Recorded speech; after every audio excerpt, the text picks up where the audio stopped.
Thank you very much. I want to thank Zainab and Gallup and Waddah and all of the Sharq Forum people who organized this conference and appreciate all of their efforts on it. So when I saw international power and regional order, I immediately thought about the United States, and I actually limited my, my comments to the United States. Waddah at the beginning in the earlier panel this morning spoke about developing a collective psychology for the Sharq, a set of shared values, a set of shared political values or civic values. I want to talk about America's collective public perceptions about the MENA region. And so one way to start is to actually look at how American news channels cover the world and how American film industry covers the world. So if you replace that map up on the wall of the Sharq, if you replace it with the Western Hemisphere, and you had the United States, but based on the coverage that we give, we accept Al Jazeera because we have a broad international perspective, but if for the American channels and for the American film industry, what would the map look like? Well, first you'd have to take Canada off the map because we don't cover Canada, we don't look at Canada, and we'd have to replace it with Israel. In the American public psyche, in the coverage that we give the Middle East, Israel would take up as much space as all of Canada on the map. And then Mexico in the south would be shrunk, because despite Mexico's very important involvement with the United States and interest in the United States, we don't cover that very much either. Again, I'm saying we, I mean American news channels and not Al Jazeera. If you shrunk, you'd have to shrink Mexico down, and then you'd have to start stuffing the Middle Eastern countries into Central and Latin America, and you'd have to replace them. Turkey, Pakistan, Afghanistan, Iran. Even Afghanistan wouldn't take up too much space, despite the fact that it's the longest running war the United States has ever been involved in. As a matter of fact, one of the things we found when we were looking at people who were watching Al Jazeera English in the United States is that we found that besides the big urban centers where we expected to be watched, we found a lot of small towns in Middle America, in Texas, in the West, where we were being watched, and we couldn't at first figure out why we were having spikes in our viewership in these places.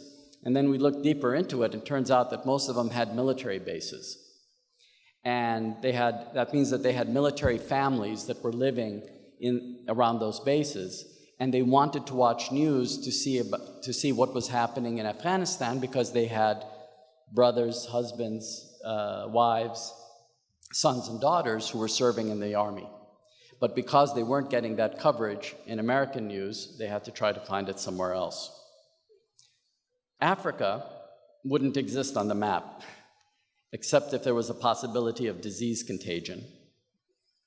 North Korea, despite having a nuclear weapons program and threatening the United States with it almost every day, remains actually a cartoonish villain that's only in, where the leader is made fun of and parodied in movies, but never actually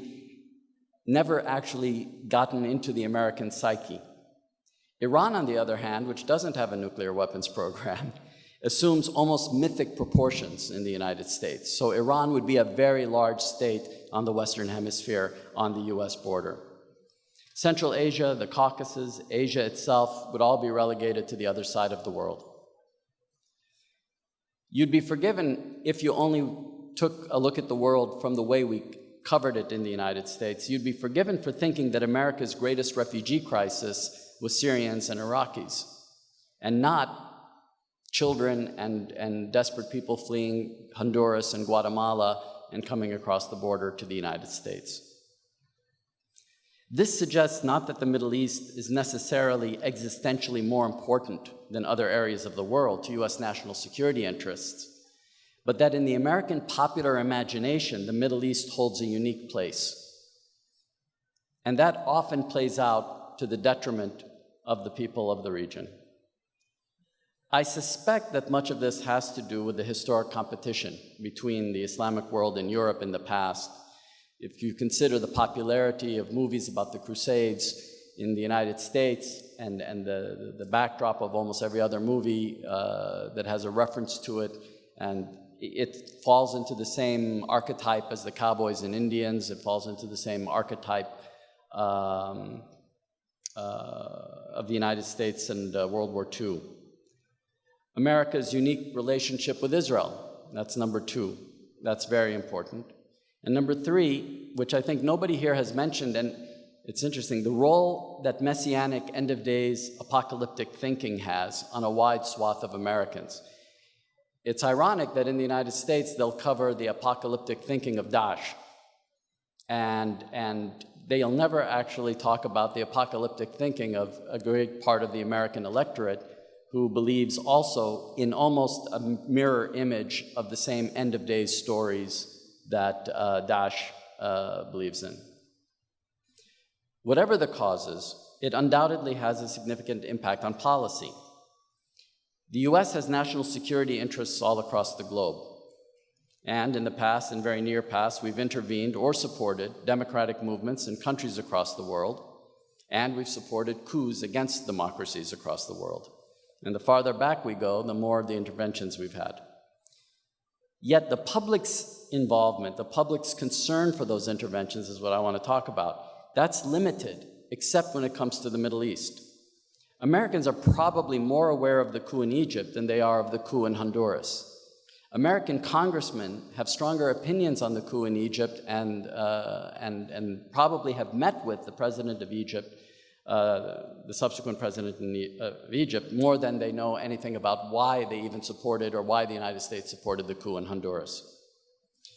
This means that the US government can often make decisions on countries around the world that would have direct impact on Americans. For example, the coup in Honduras directly led to the exodus some years later of the children that fled the violence in Honduras to come to the United States, without too much concern for domestic sentiment, without too much concern for lobbying, without too much concern for influence peddling by various groups inside the United States. So they have a free hand. But in the MENA region, this is turned upside down. American national security interests are complicated by the fact that they're now defined not simply by the traditional concerns of multinational corporations, open markets for US goods, subsidization of the US military-industrial complex, which basically falls into making sure that other countries are buying US weapons, and the desire to maintain US hegemony, but by multiple, sometimes conflicting narratives that have no bearing on what normally passes for realpolitik. These narratives can be promoted throughout the various branches of government. They can be promoted in policy circles, and most importantly, through creative mediums like the film industry. And if you recognize that these popular themes exist and these popular stereotypes and myths exist, and you want to influence them, well, you can. And many groups have tried in various ways to do so. Turkey is obviously very concerned about one group in the United States that they believe has been advocating and working the system in order to create myths about Turkey. There are others obviously related to Palestine and Israel, and there are others related to Saudi Arabia. It's inevitable that that would happen. It's inevitable that based on the fact that those myths are so dominant in the United States, that these groups would attempt to influence. But it results in self-fulfilling prophecies. For example, we've talked about democracy. One popular narrative has been that democracy is good, but that Middle Easterners just can't handle it. It's not part of their history, it's not part of their culture. I remember hearing Senator Kerry, before he became Secretary of State, I remember hearing Senator Kerry giving a talk once, talking about Iraq, where he was convinced that we shouldn't be involved in Iraq because we couldn't create a democracy there because there was no history or tradition of democracy among those people.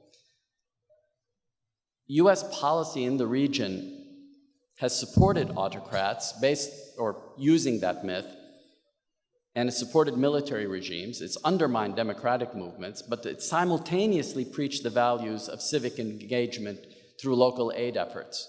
So you have this remarkable paradox of the US government supporting a dictatorship, but at the same time having US aid programs in the country supporting a local NGO on increasing civic engagement or local participation in politics.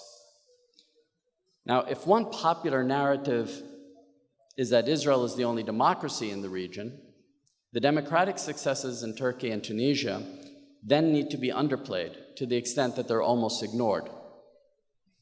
Similarly, actions in Israel which challenge its democratic system, such as a lack of equal rights for a significant percentage of the population under its control, need to also be ignored.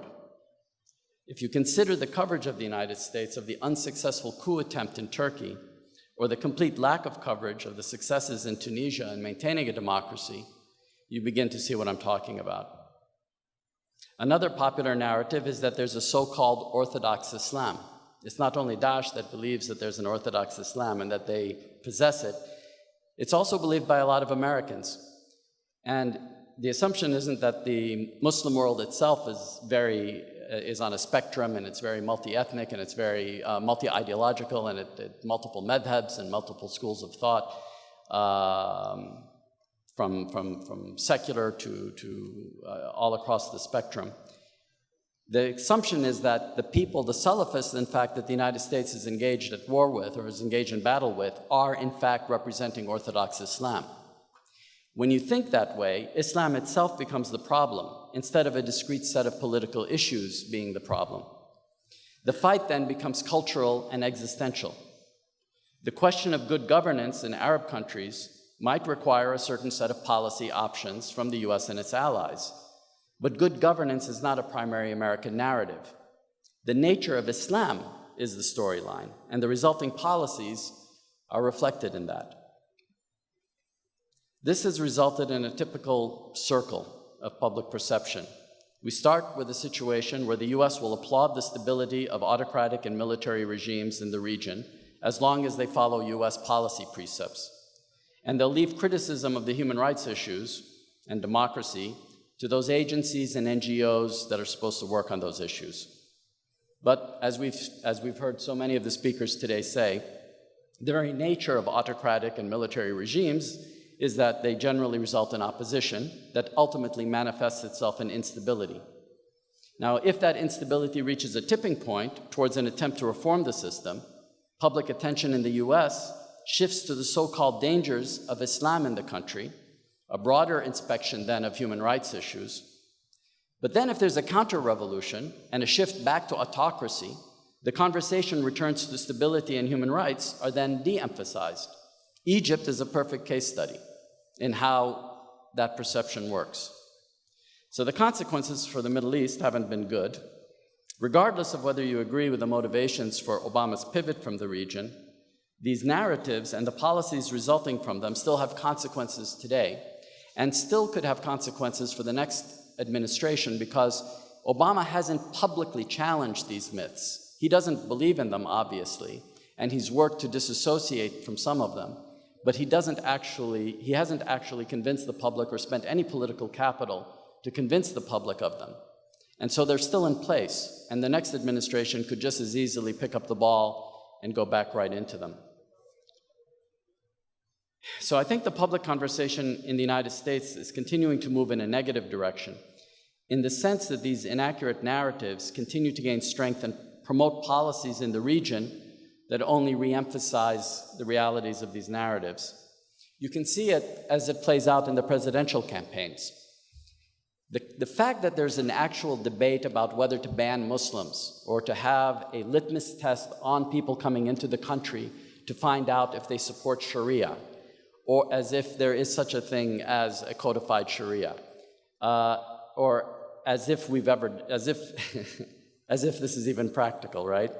The fact that you can actually have these discussions in the presidential campaign among multiple candidates, not among just one, is a reflection of how these myths have become more and more pernicious. They become more and more invested in the public.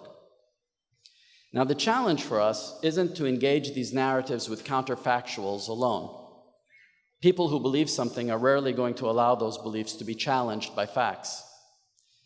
Rather, new narratives based on the realities of the region, on the common humanity of all, and most importantly, on a positive vision for a future with freedom and dignity need to be introduced. Basically, we need to leapfrog over centuries of bias and Orientalism to create a storyline that's ambitious, that with vision, nobility, and daring, that's so bold that it can't help but find a foothold in the public imagination. Now you're saying, well, that can't happen. Well, it already did. It happened during the Arab Spring. It happened between 2010 and 2011. The American public was enamored with what was happening in Tunisia and was enamored with what was happening in Egypt.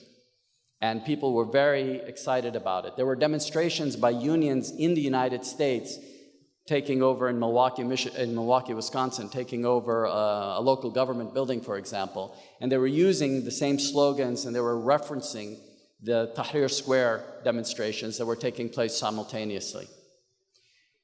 That was a very important moment. Now, tragically, it didn't last.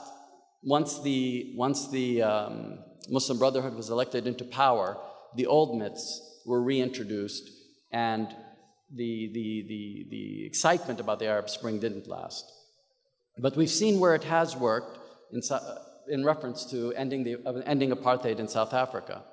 Obviously, the United States has had centuries of racism against blacks, and our own version of apartheid has left us emotionally sympathetic to South Africa's apartheid. Combined with the Cold War and ANC's support from socialist countries, it meant that our government policies were primed to continue to support apartheid indefinitely. Now, the ANC and its supporters presented a radical new vision of equality that jumped over every emotional hurdle for a wide cross-section of the public. Yes, support for apartheid continues in the US in some circles, and racism continues to be one of our greatest problems. But the public was nonetheless primed not to stand in the way of the end of apartheid when it happened. Now, these noble narratives for the Middle East already exist. I think we've been hearing them from this morning on. We can be pessimistic about how soon they can happen. We can be pessimistic about whether they can happen in our lifetime. But the fact of the matter is that Turkey, Iraq, Tunisia, various parts of the Middle East have actually noble visions that can capture those imaginations, and they need to be shared. Otherwise, the racist colonial suppositions that underpin the Sykes-Picot arrangement will simply be replaced with equally problematic and untrue suppositions for those major powers seeking to play a role in the region. We can argue on whether they should or should not play a role, but that's academic.